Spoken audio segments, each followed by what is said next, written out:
welcome. I know that you have been here many, many times. Great to be back at the Schomburg. That's right.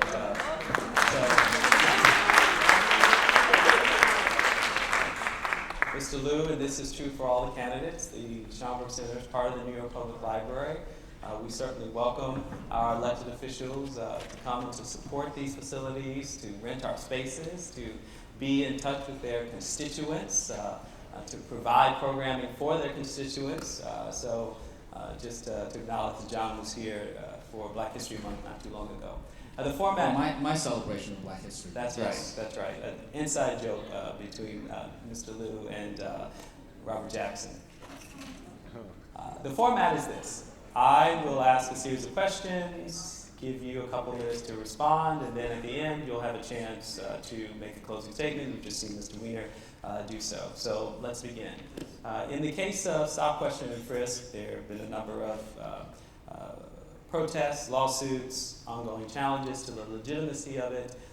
Currently, the New York City of New York is under a federal lawsuit, and the potential for losing that lawsuit has prompted the Department of Justice to indicate that it will support a court-appointed monitor in the case that the city loses to monitor the New York Police Department under its current practices. Would you support the installment of an independent court monitor for the New York Police Department?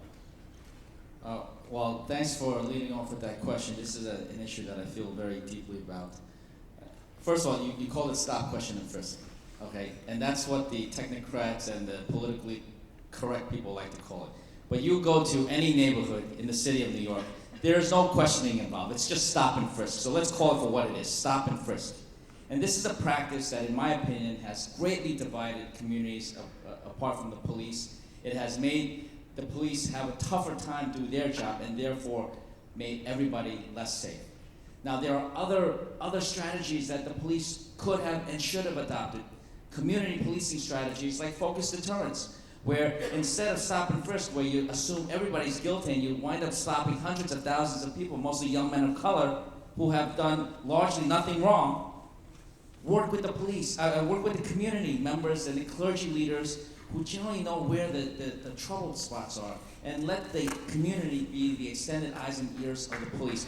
Work in partnership with the community to reduce crime and to get the problems off the street.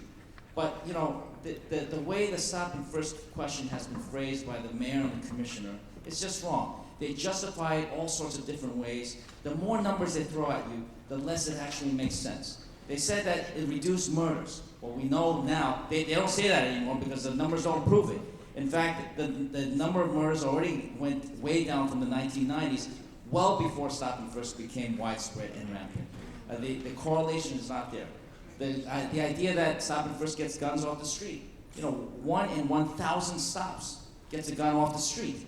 And you know how much it costs to have a stop and frisk? On a conservative basis, say $500 between the amount of time a couple of officers take and then do the paperwork for 1,000 stops. That's $500,000 per gun off the street. You know how many guns we could get off the street with a $500,000 gun buyback program? And so there are other choices that we could have and we should have undertaken other than stop and frisk. And then finally, just stepping back from the fiscal ramifications and the problems that we have with stop and frisk. You know, I happen to be an immigrant. And when we read about a city where 700,000 people, or last year 533,000 people, being stopped and frisked, almost all of whom have done nothing wrong, we would think that we're reading about some of the third world dictatorships that many of us immigrated from, and not America, and certainly not in the city of New York. So we've got to step back and let's take a look at what we're doing here. In the name of claims of reductions in crime, I think there are other ways to keep crime low, and we should adopt those strategies. But to answer your specific question, do I support the federal monitor? I think that the federal government saying that they need to bring a federal monitor in is a damning indictment on the Bloomberg and Kelly administration, because the federal government is saying that even if the judge says they've got to stop it, that it's unconstitutional, that it's illegal, the federal government doesn't trust the Bloomberg administration to actually stop doing it, which is why they're saying that they need to send a federal monitor. So I think under the remainder of this administration, I think it's absolutely necessary. But under my administration, I don't believe it's necessary because I would not have stop and frisk in the first place. Stop and frisk is racial profiling. Almost everybody being stopped and frisked is brown, black or brown, even in predominantly white neighborhoods. I would get rid of stop and frisk. Put in place strategies that actually work. But let's call stop and frisk for what it is. It's racial profiling. It is the most pervasive institutional form of racial profiling anywhere in the United States of America today, and it has to end.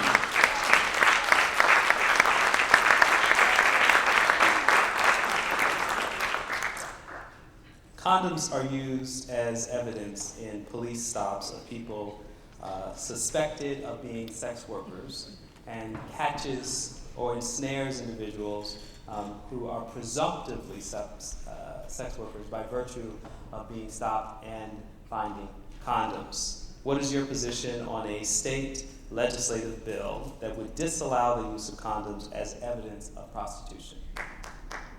I support it. You know how many free condoms we hand out as a city? We hand them out all over the place, and for good public health policy. So on the one hand, we're handing out free condoms to everybody and anybody who would take them.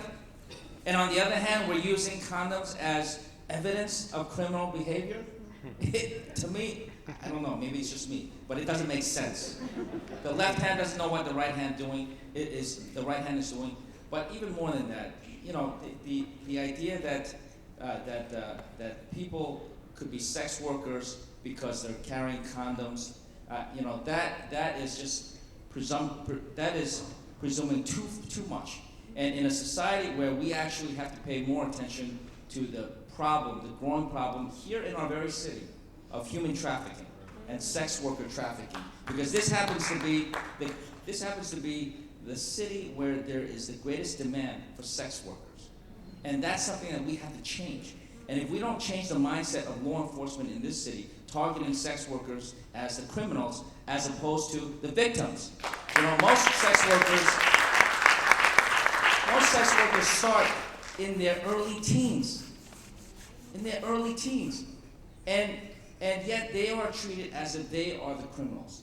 I think we've got to target, I don't like the word Johns, okay? I think we should call them the Sal's, or the Anthonys, or the Bills, okay? But the people, the buyers of the sex trade, they have to be targeted a lot more, because we've got to put the responsibility where it really is. And that's where the problem lies.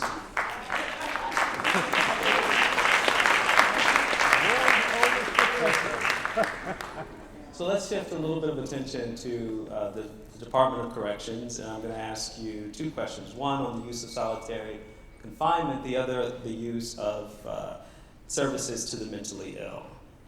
As you know, there's a growing effort nationwide to greatly reduce the use of solitary confinement. There's recent evidence that torture is anything that amounts to 15 days or greater for use of solitary confinement. And despite this, the Department of Correction in New York City has recently expanded its capacity to keep people in solitary cells. What do you think about this? And as mayor, what will you do to address this situation? I think incarceration is time that is a punishment. It is also time. It is also a chance to improve some skills. And you know, rather than solitary or some of the draconian measures that some of the inmates have to undergo, especially when you have a tremendous amount of power that the guards already have over the inmates. I think we really need to give people, particularly young people who are already winding up in prison, in jail cells, the opportunity to further their education within the jails. I do believe in second chances for people. And when you have solitary confinement, the studies have shown that you're almost eliminating any chance that they may have to rehabilitate themselves. So the prison, people who do wrong and who break the laws, they need to be punished. But there's a certain, under the United States Constitution, there's a concept of, even when you're being punished, there's a sense that you should not have cruel and unusual punishment. And the solitary confinement is getting to that kind of definition of cruel and unusual punishment. Let's punish the people, but at the same time, let's give people an opportunity. I have been to a number of graduations at Rikers Island, where some of the inmates have taken the opportunities to further their education, to study, and actually get some kind of certificate or diploma. And I've attended and spoken at those graduations, and the studies have shown that the inmates who leave prison with those kinds of certificates are much more inclined to be reintegrated back into society. And that's ultimately, at the end of the day, it's not just about putting people away. Putting people away, having them pay their price, but then allowing them to reintegrate into society. That is the goal that we have.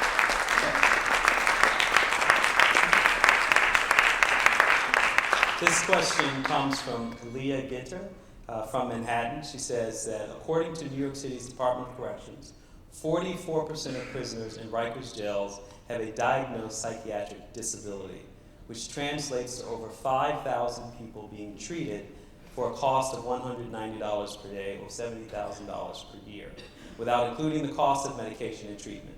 Why should Rikers be the largest provider of the most expensive mental health services in New York City? Are you willing to reduce the budget for the criminal justice system and provide more services in communities? Well, I think that if the inmates at Rikers or in any of the city's jails are in need of those mental services, I think we should provide them. But on the other hand, why not provide some of the services early on so that we have fewer people winding up in jail in the first place? The school system that we have right now is all too often characterized as a schools to prison pipeline. And that's a shame. That's shameful that we have that kind of characterization here in the city of New York. I've proposed a number of changes, particularly with regard to our school system, starting at the very early ages, starting in infancy, where we have shown that the nurse-family partnership has had a tremendously positive impact in helping low-income mothers actually make sure that their kids are well prepared to get into their school years. We then, I believe, have to start kids at age 3. Not at age 5 for kindergarten or age 4 for pre-kindergarten, but the reality is many families in the city of New York send their 3-year-olds to preschool. But it's only families, currently it's only families who can afford to pay it. And yet, why not have other families who may not be able to pay it be able to count on the Department of Education to start educating their young 3-year-olds? We know that kids at 3 years old can learn. And why not start them building on their foundation so that they can hit the first grade by the time they're 5 or 6 years old hit the ground running? And by doing that, preparing them early on, making sure that they have the comprehensive array of services, I propose that we use schools, that we transform our schools into community centers that are open much earlier in the morning and stay open much later into the evenings. Community centers that not just provide education, but for example, basic health services for all the children in the community. Healthy children learn better. Unhealthy children are not going to learn. So it's a holistic set of services that are centered around education but are not limited to educational services. If we start young people off on the right track and give them the opportunities, we can have a cradle-to-career approach in the schools as opposed to this ridiculous schools-to-prison pipeline. So this will be my last question before your closing remarks, and it's. Are you sure I got as much time? I feel like I just got up here. Keep a pretty good track, but I'm sure you will take a very generous 2 minutes to close. That being said, we've talked a little bit about prisoner reentry, so there's a 2-part question. What policies and programs will you implement to help prisoners become gainfully employed?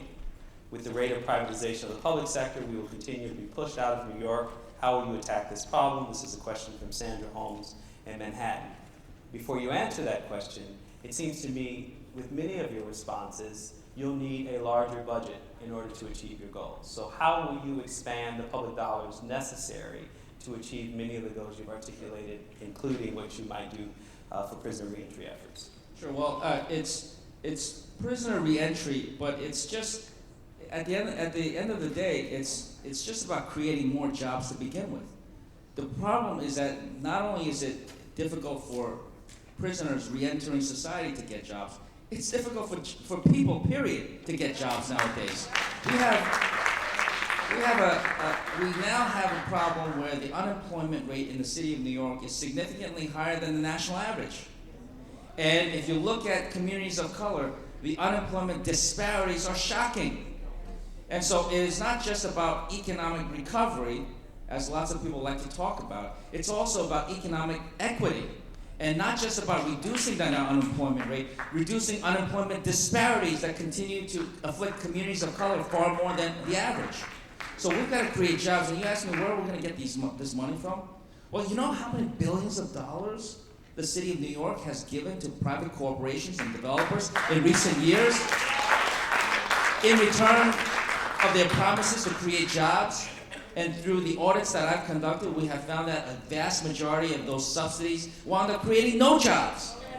Even years after those big companies took our tax dollars as subsidies already. And so I propose a change in much of our tax code, eliminating some of these big giveaways to private corporations, and instead, we're subsidizing these corporations, and meanwhile we're shutting down after-school programs and job training sites. That's wrong-headed, and that is a broken fiscal policy that has to be fixed. So you ask me where the money comes from. I propose a people's budget, and you can take a look at the details on my website, peoplesbudgetnyc.com. It outlines $15 billion of new needs over the next 4 years, everything from education to job training to employment programs, paid for by an associated $15 billion of revenues I've identified that can be secured by the city over the next 4 years. So it's a balanced people's budget, and it contains the funding for many of these initiatives that I believe need to be taken care of. I think our city's budgeting is broken. It's all about year-to-year incremental changes, and then we've got this ridiculous budget dance that happens every year where they threaten to close after-school programs and daycare slots and library hours and firing companies. Only months after so much foxtrotting going on at City Hall, the speaker and the mayor waltz in at the last minute and announce that actually most of those cuts are not going to happen. Let's stop that ridiculous dance and let's get serious with the budgeting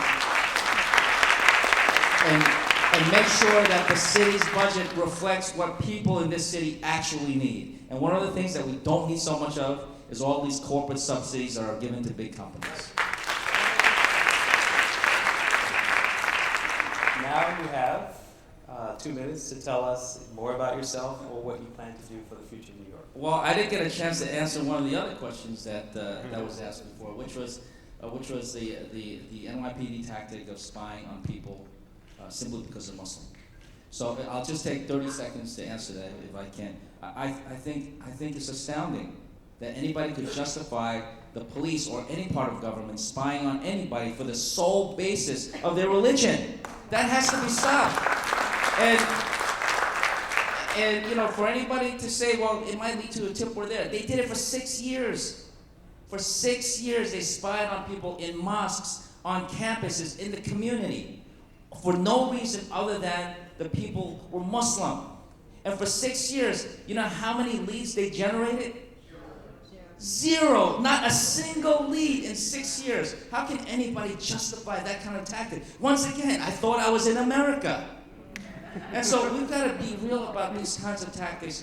These are divisive tactics that at the end of the day make us all less safe, because anytime the police have a more difficult time because community members are not trusting the police, we are doing ourselves a collective disservice. Under my administration, we will take a wholly new tactic while not sacrificing any safety at all. So now, my 2 minutes, all right?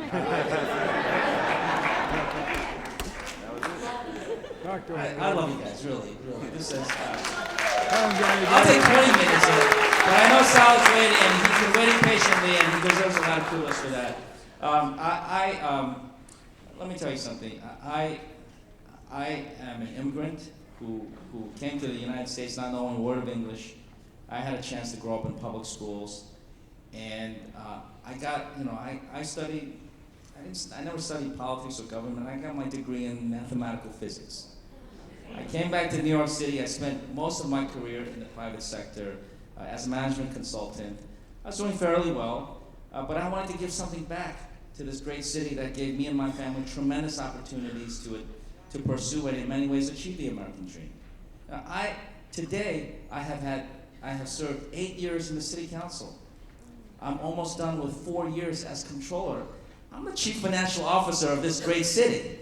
I sign all the checks, $70 billion worth of checks. Right now, I am far beyond anything I imagined would ever happen in my lifetime. And to add to all of that, I'm sitting before this distinguished audience talking about running for mayor of New York City, which is, in my humble opinion, the greatest city in the world.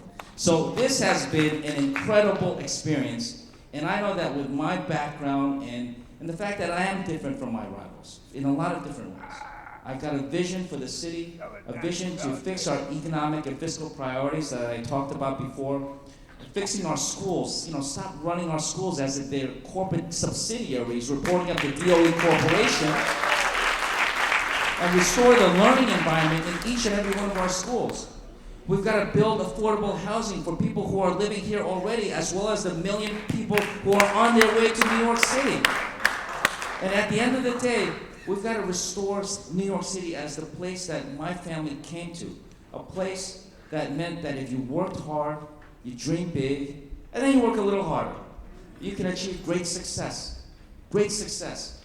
But I think that promise has been broken in recent years, and we've got to restore that promise. We've got to level the playing field for people. At the end of the day, Wall Street is important, big companies are important, sure.